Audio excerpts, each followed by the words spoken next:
Robert? Yes. Do you want to read the Juneteenth?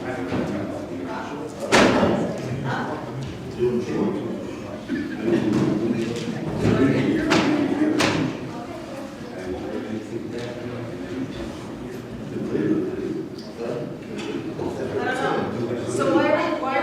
Oh, because the meeting was last week. Well, we're reading. Oh, do you want to read the Juneteenth? Let's go.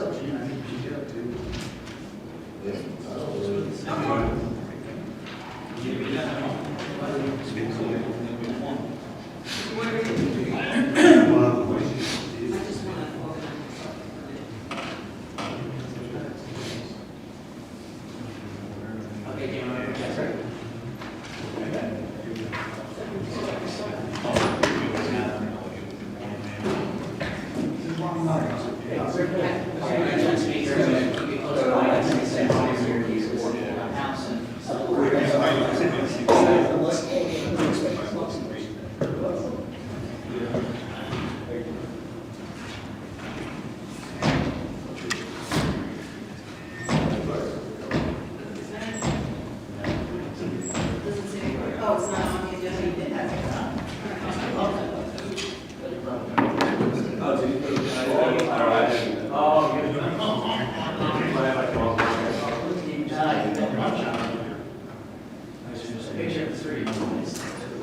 Oh, you should let picture go. That's great. It's okay. We all.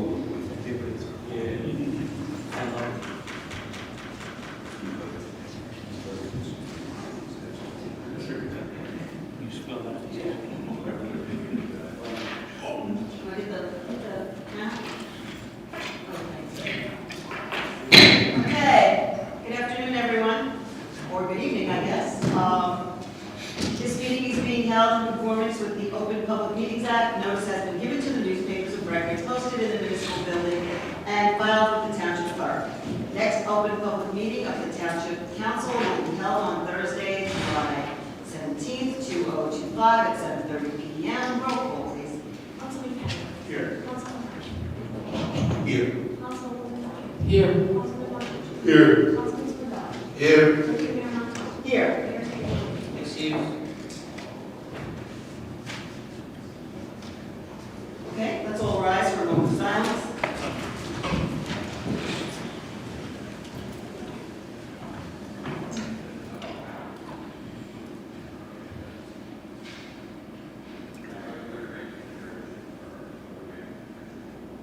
Let's salute to the flag. I pledge Allegiance to the flag of the United States of America and to the republic for which it stands, one nation, under God, indivisible, with liberty and justice for all.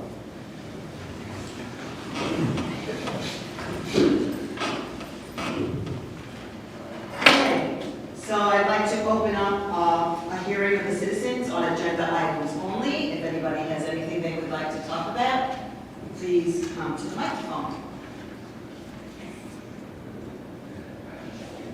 Okay, seeing nobody coming up,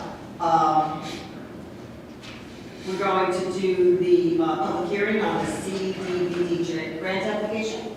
Thank you, Deputy Mayor. I'm going to have our Recreation Director, Pete Texan, come up. If you remember, around the same time last year, we actually did this exact same presentation. Basically, we are applying for a CDBG grant for the Noble Place Recreation Building, and it requires us to hold a public hearing to notice of what is actually going to happen. So I'm going to have our Director just give a summary synopsis of Just to piggyback on what Brian was saying there, we are applying for the Community Development Block Grant in hopes to create ADA accessibility to our Noble Place building, which many people might know as the old George Allen Senior Center. Specifically talking about ADA compliance, we're looking to widen the front door to provide an entry ramp for those who might need wheelchair accessibility, as well as having to reorganize the restrooms in order to make them compliant with the ADA compliance, as well as some other work. The floor is a little uneven, so we're trying to add some self-leveling agent to the floor as well as some support to the roof rafters that, according to the engineered plans, because we are moving some interior walls, that the roof rafters do need a little additional support. We are requesting this round to hopefully use the funds to reopen the building for programming space and the recreation department, which will ultimately add for more programmable space for the residents. So that's the crust of why we're applying for the community development block grant this year. If anybody has any questions, I'd be happy to answer them. Thank you. Any questions? What's the plan for activities in the building and renovation, stuff like that? What would that use it for?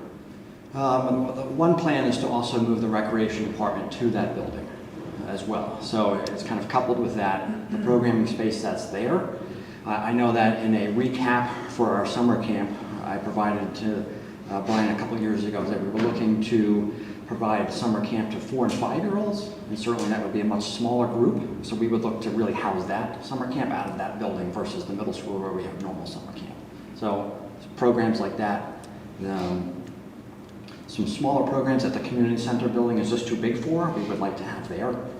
The building is also next to the park, which we think would be a nice location for the recreation department to be. If anybody has any issues, they could walk on over to the department and things like that. So some multiple uses. Sounds great. Keith, was there any thought to having it used as a meeting place for community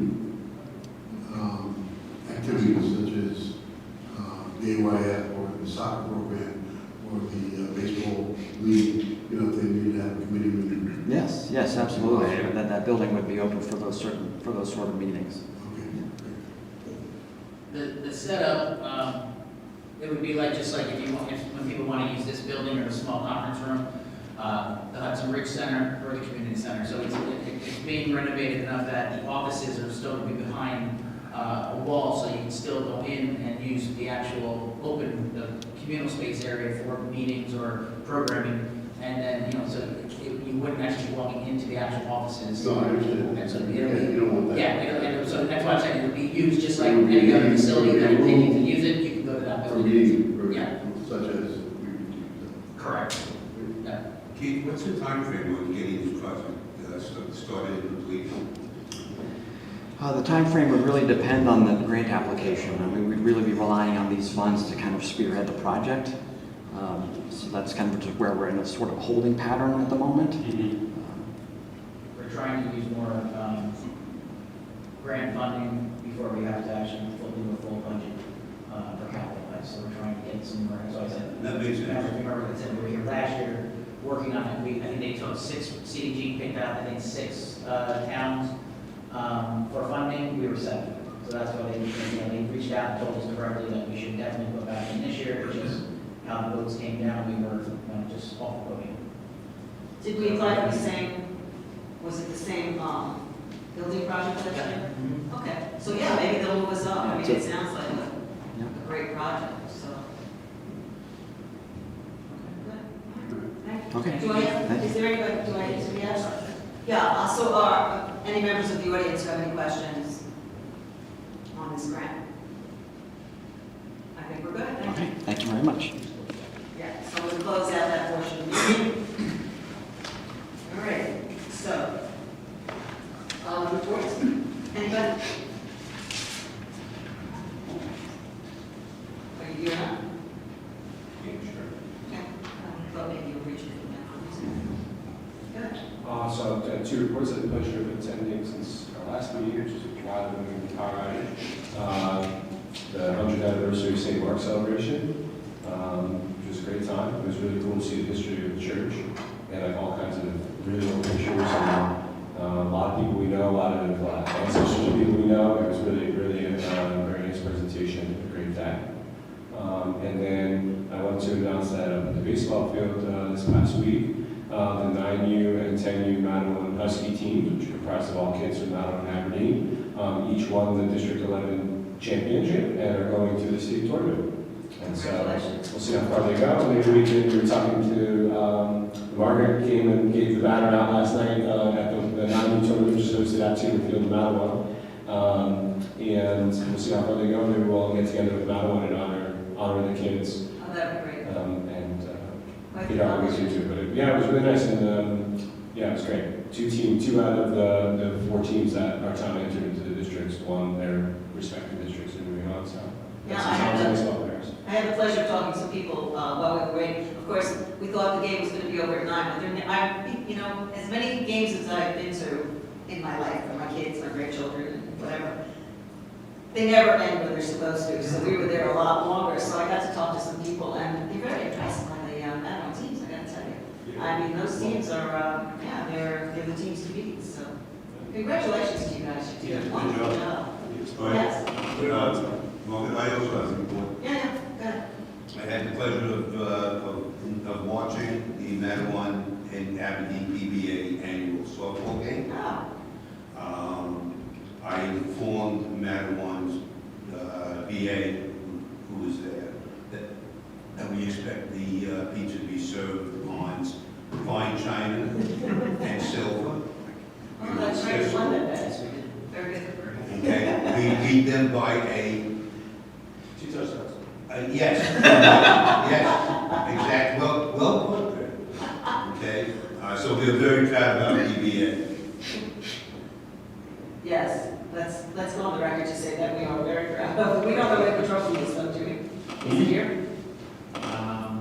Yes. We'll have to see it sometime. Totally switched out, but yes, it is ours. Okay. It is ours. Terrific. Anybody else? We're good, thank you. Right. Okay, so just a couple things, and I will go give a little bit of agenda items as well. First off, I'll do the good stuff, and then I'll go into another report. Starting off, July 4th fireworks is set for next Tuesday, July 1st, from 5 p.m. to 10 p.m. We have DJ, bands, food trucks, and fireworks will go off at 9:15. And we do have a rain date of July 11th. Please, everyone, pray, wish, call a genie, whatever. But right now, the weather's not looking the way I'm hoping for. But we're hoping that that'll change between now and tonight, and we will have a great Tuesday night fireworks. I do caution, remind everyone, we'll keep putting messages out starting again tomorrow.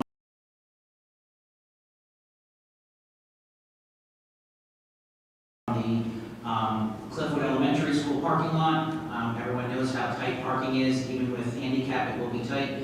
So, again, anyone that could at least try to use our shuttle buses, they get you there pretty quick, drop you off right at the corner of Greenwood, and you come right into the park. But it should be a great night. I think everyone knows how our fireworks have progressed over the years, and it should be a great night.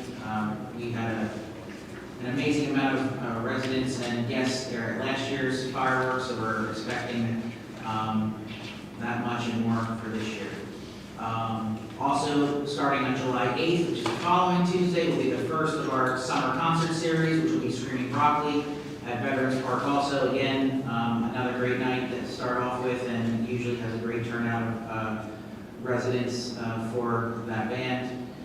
And then we'll have, for the rest of July, we'll have the Tuesday concerts, and then we will again have a fall series of our Jazz Fest again from last year, and a food truck bonfire night with a couple bands as well playing in October.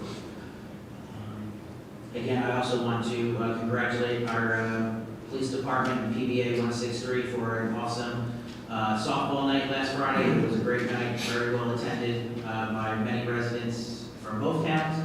But of course, yes, we did win, and the pizza bet was honored again, and I told the VA as well that I will make sure that that order comes this way very soon.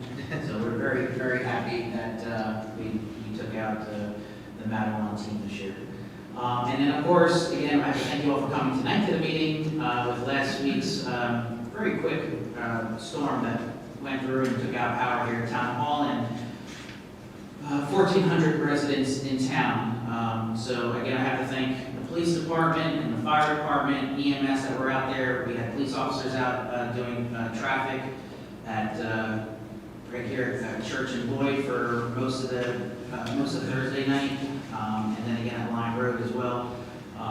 And just the amount of calls that came in for either trees down or just, for power outages, our dispatch was good trying to handle all those calls. But again, we worked with JCP&L from Thursday night. I think my first meeting with them was at 10:30 on Thursday night, with myself and the OEM coordinator and our DPW director to find out what was going on and how quickly. But as we saw, it wasn't as quick as we wanted. A lot of our damage was due to the transmission line and the substation that went down. That came in from our town through Marlboro and took out most of the Strathmore section. But again, we worked with the JCP&L for Sunday night. It was following when our last two residents were put back on power. But I have to say, even though I will say here, I'm not a fan of JCP&L, but I will say our new government rep was very communicated with us a lot. That was much better than in the past. Again, I think started to bother him Sunday morning while he was out, and we still kept in communication. And like I said, by the time our last resident was put on later on that afternoon, we still were still having calls just to make sure that everybody was up, and if anyone still wasn't up, what the problem was, and some of them were now on the resident to handle a few issues. But again, we got everybody as fast as we could. We could use the town as a charging station if needed, and we were able to make it through to get to Monday when our wonderful heat wave came. So again, it was a rough week that we've had. So I'm glad, and again, I have to thank all of our staff, and then of course my staff Thursday night trying to cancel the council meeting, but make sure that we were in storm mode and making sure all the proper utilities were out to make sure the town was back up and running as fast as possible. I'll just give a quick synopsis of the agenda since it is a special meeting on the workshop.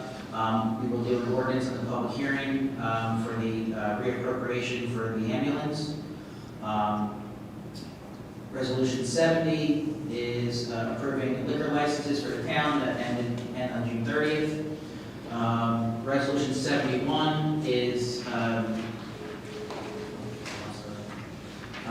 for the CDBG grant program for recreation department facilities, which we had the public hearing for. 72 is to award a contract for the 2025 road improvement program to Lucas Brothers for $1,939,000. Resolution 73 is again another contract approval for Lucas Brothers for the Prospect Avenue improvements for $2,085,000. Resolution 74 is the approval of the Round 4 housing element and fair share plan of the Township of Aberdeen.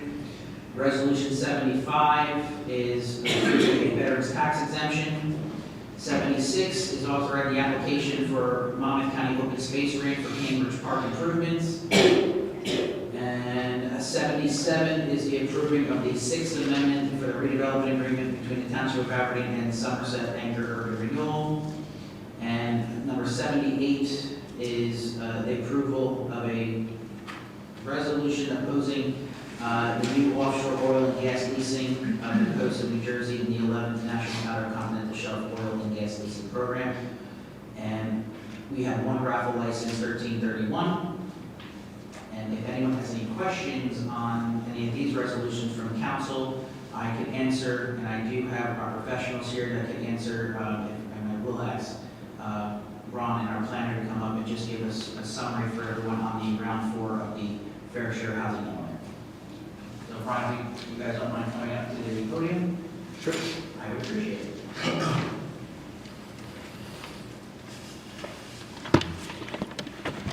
Good evening. Nice to see you all again. For those of you who may not know me, my name is Ron Gordon. I'm with the law firm of Raynone, Coughlin, Mincello. I am the Township's Affordable Housing Special Counsel. On your agenda this evening is resolution number 2025-74, endorsing your 4th round housing element and fair share plan. On June 18th, we appeared before the planning board. Mr. Reinertson, to my left, your affordable housing planner from CME, and they approved the housing element and fair share plan Aberdeen has a long history of complying with its constitutional obligation to provide affordable housing, and this continues that compliance plan. I'm also happy to advise that the compliance plan to meet the fourth round obligation, which has been set and approved by the Superior Court at 100 units, provides no additional sites for affordable housing, but does increase the density at some of your previously designated sites for affordable housing. And with those increases, we meet that obligation. Once the governing body approves this, as I hope you will this evening, we will file that resolution with the program, which will result in continued immunity from what's known as builder's remedy or constitutional compliance lawsuits. If you want more details on the sites, Mr. Reinertsen is happy to give you the details, but that's basically why we're here. Answer any questions, bring you up to date, and continue to show that Aberdeen meets its constitutional obligations. Now, I don't have much more to add to that, except this is a unique portion of the municipal land use law, because normally an element to the master plan is adopted by the planning board. But for affordable housing, they also ask, and I think it came from the third round, was it? It did. That there is a resolution endorsing the plan. And the main reason is, and I just draw attention to page 37 of the page, and it's already been said, that certain parts of your overlay zone need to be changed to increase density. So I think that the courts want to have the affirmation that this will happen, not 5 years from now, but expeditiously, so to speak. So I mean, that really is what it comes down to, that you're making a minor change to your ordinance, just increasing density in the existing overlay zones. Do you have any questions? Thank you, guys.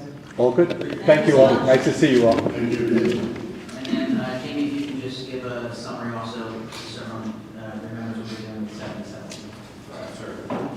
So what we're here for tonight on the amendment is, if you remember last March, we amended the plan, the redevelopment plan, and what the plan is, that's the zoning we adopted, provide for what's able to be built, how it's to be built, so on and so forth within that area, that portion of the redevelopment area, for that phase 2.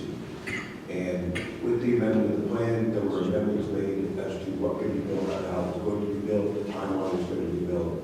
And so, big consistency, after you amend that plan, technically, they were in breach of the redevelopment agreement because they could not build what was originally planned. So this is just housekeeping, it's just dotting i's, crossing t's, because there was already the MOU that was entered into, and that outlined everything. So everything is consistent with the MOU, which you adopted first, which is then consistent with the redevelopment plan, which continued with consistency tonight with the adoption of the amendment of the agreement. This memorialized what the planning board did over the year. They're basically following, they took the traffic light down. So they already have the site plan approval. This memorializes the site plan. Yeah, I could build a site plan. Right, I got you. Then I have nothing else, and there will be no need for executive session. Mr. Hirsch? Yes, Deputy Mayor Montgomery, council members, I'd like to make a motion to accept the workshop and regular meeting minutes from June 5th, 2025. Second. Councilman Gannon. Yes. Councilman Hurst. Yes. Councilwoman Kelly. Yes. Councilman Martucci. Yes. Councilman Swindell. Yes. Deputy Mayor Montal. Yes. Ordinance 9-2025, introduced and passed on first reading by title on June 5th, 2025, and published according to law, is now being taken up for further consideration and public hearing. Affidavit of publication in the Asbury Park Press on June 11th, 2025 will be submitted. During the week prior to and up to, including the date of this meeting, copies of the full ordinance were available at no cost to the general public upon request.